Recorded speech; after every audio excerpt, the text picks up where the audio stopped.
Assalamualaikum warahmatullahi wabarakatuh. Flex ko lang ang aking kakainin ngayong gabi ito.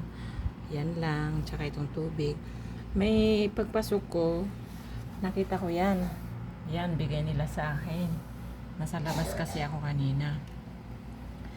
Kahit pa paano, may mga naranasan tayo ngayong mga nakaraang araw na masasakit na hindi maintindihan.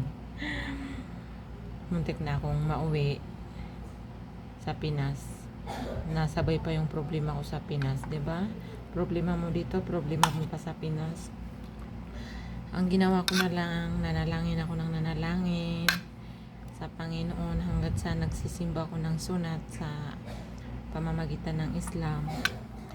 Humingi ako ng tulong sa Panginoon na liwanagan niya ang aking puso at kalimutan ko kung ano man ang mga yon. Ngayon, medyo nakaka-move on na tayo. Kaya huwag tayong makalimot manalangin sa ating Panginoon, lalo na kapag may problema tayo. Siya lang ang tanging makakatulong sa atin. Hanggang dyan na lang po. Maraming salamat. Thank you sa panonood. Pa-like and follow.